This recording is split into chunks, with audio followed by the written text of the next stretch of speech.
जय श्री कृष्णा, राधे राधे, हर हर महादेव। प्रिय श्रोतागण, आप सभी का स्वागत है आपके अपने चैनल एस्ट्रो शर्मा में। आज के इस वीडियो में हम सुनेंगे सोमवार व्रत कथा।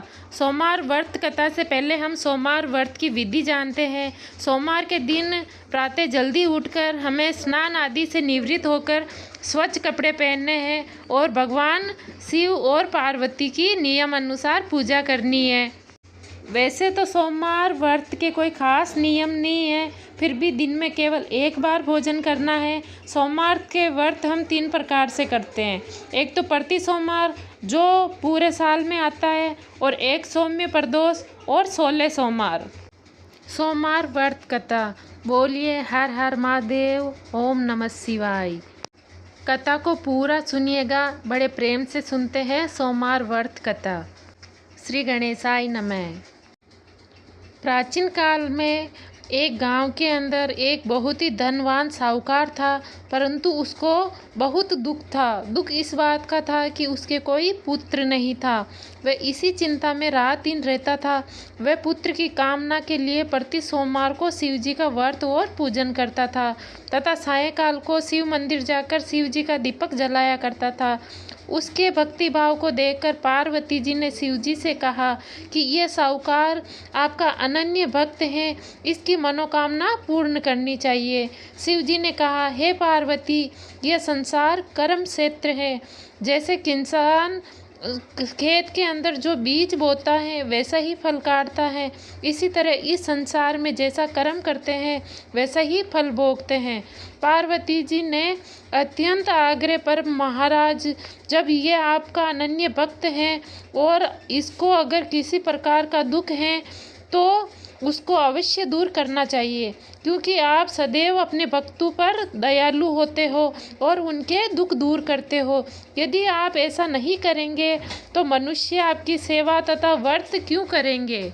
पार्वती जी का ऐसा आग्रह देखकर शिव जी भगवान कहने लगे, हे पार्वती, इसके कोई पुत्र नहीं है, इसकी चिंता में ये अत्यंत दुखी रहता है। इसके भाग्य में पुत्र नहीं है, इसी चिंता में ये अत्यंत दुखी है। इसके भाग्य में पुत्र न होने पर भी मैं इसको पुत्र की प्राप्ति का वरदान देता हूँ, परंतु ये पुत्र केवल 12 वर्ष तक ही जीवित रहेगा। इसके पश्चात ये मृत्यु को प्राप्त हो जाएगा। इससे अधिक मैं और कुछ भी इसके लिए नहीं कर सकता। ये सब बातें साहूकार सुन रहा था। इससे उसको कुछ प्रसन्नता हुई और न ही कुछ दुख हुआ। वह जैसे पहले जैसा ही शिव जी का भगवान का व्रत और पूजा करता रहा। कुछ समय बीत जाने पर साहूकार की स्त्री गर्भवती हो गई और उसके गर्भ से एक सुंदर बालक ने जन्म लिया। साहूकार के घर खुशियां मनाई गई, लेकिन साहूकार ने उसकी केवल 12 वर्ष की आयु जान अधिक प्रसन्नता प्रकट नहीं की और न ही किसी को भेद बताया। जब वह बालक 11 वर्ष का हो गया तो उस बालक की माता ने उसके पिता से विवाह के लिए कहा, तो साहूकार कहने लगा कि अभी मैं इसका विवाह नहीं करूंगा, अपने पुत्र को काशी जी पढ़ने के लिए भेजूंगा। साहूकार ने अपने साले को बुलाकर बहुत सा धन देकर कहा, तुम इस बालक को काशी पढ़ने के लिए ले जाओ और रास्ते में जिस स्थान पर पे जाओ यज्ञ करवाते रहना और ब्राह्मणों को भोजन कराते हुए जाओ। वे दोनों मामा भांजे यज्ञ कराते और ब्राह्मणों को भोजन कराते। रास्ते में एक शहर पड़ा।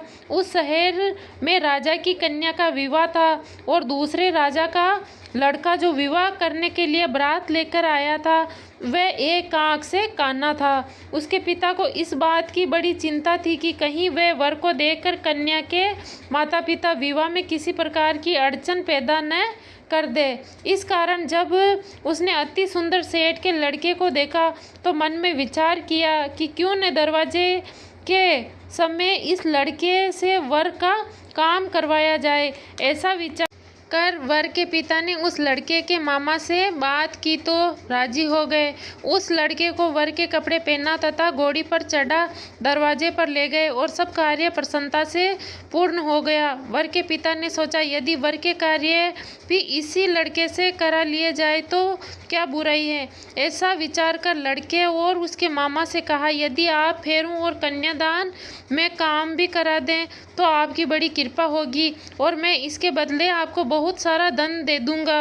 उन्होंने स्वीकार कर लिया और विवाह कार्य भी अच्छी तरह संपन्न हो गया। परंतु जिस समय लड़का जाने लगा तो उसने राजकुमारी की चुनरी के पल्ले पर लिख दिया कि तेरा विवाह तो मेरे साथ हुआ है, परंतु जिस राजकुमार के साथ तुमको भेजेंगे वे हैं कांक से कान्हा है और मैं काशी जी पढ़ने जा रहा हूँ।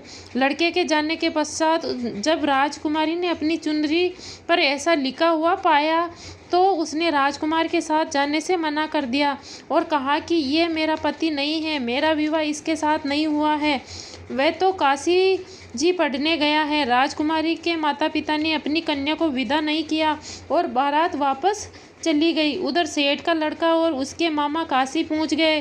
वहां जाकर उन्होंने यज्ञ करवाया और लड़के ने पढ़ना शुरू कर दिया। जब लड़के की आयु 12 साल की हो गई उस दिन उन्होंने यज्ञ रच रखा था कि लड़के ने अपने मामा से कहा, मामा जी आज मेरी तबीयत कुछ ठीक नहीं है। मामा ने कहा, अंदर जाकर सो जाओ। लड़का अंदर जाकर सो गया। थोड़ी देर में उसके प्राण निकल गए। जब उसके मामा ने आकर देखा तो वह मुर्दा पड़ा है तो उसको बहुत दुख हुआ। उसने सोचा कि अगर मैं अभी रोना पीटना मचा दूंगा तो यज्ञ का कार्य अधूरा रह जाएगा। अतः उसने जल्दी ही यज्ञ कार्य संपन्न कर ब्राह्मणों के जाने के बाद रोना पीटना आरंभ कर दिया। संयोगवश उसी समय शिवजी पार्वती जी उधर से जा रहे थे। जब उन्होंने जोर जोर से रोने की आवाज़ सुनी तो पार्वती जी कहने लगी, महाराज कोई दुखिया रो रहा है, इसके कष्ट दूर कर दीजिए। जब शिव पार्वती जी ने पास आकर देखा तो वहाँ एक लड़का मुर्दा पड़ा था। पार्वती जी कहने लगी, महाराज ये तो उसी सेठ का लड़का है जो आपके वरदान से हुआ है। शिव जी कहने लगे, हे पार्वती इसकी आयु इतनी थी सो भोग चुका है। जब पार्वती जी ने कहा, हे महाराज इस बालक को और आयु दो, नहीं तो इसके माँ बाप तड़प तड़प कर मर जाएंगे। पार्वती जी के बार बार आग्रह करने पर शिव जी ने उसको जीवन का वरदान दे दिया और शिव जी की कृपा से लड़का जीवित हो गया। तब वे लड़का और मामा उसी प्रकार यज्ञ करते तथा ब्राह्मणों को भोजन कराते अपने घर की ओर चल पड़े। रास्ते में उसी शहर में आए जहाँ उसका विवाह हुआ था। वहाँ आकर उन्होंने यज्ञ आरंभ कर दिया तो उस लड़के के ससुर ने उसको पहचान लिया और अपने महल में ले जाकर उसकी बड़ी खातिरदारी की। साथ ही बहुत दास दासियाँ सहित आदरपूर्वक लड़की और जमाई को विदा किया। जब वह अपने शहर के निकट आया तो मामा ने कहा कि मैं पहले तुम्हारे घर जाकर खबर कर आता हूँ। जब उस लड़के का मामा घर पहुँचा तो लड़के के माता पिता घर की छत पर बैठे थे। यह प्रण कर रखा था कि यदि हमारा पुत्र सकुशल लौट आया तो हम राजी खुशी नीचे आ जाएंगे, नहीं तो छत से गिरकर अपने प्राण त्याग देंगे। इतने में उस लड़के के मामा ने आकर यह समाचार दिया कि आपका पुत्र अपनी पत्नी के साथ बहुत सा धन लेकर आया है। तो उससे विश्वास नहीं आया। सेठ ने आनंद के साथ उनका स्वागत किया और बड़ी प्रसन्नता के साथ रहने लगे।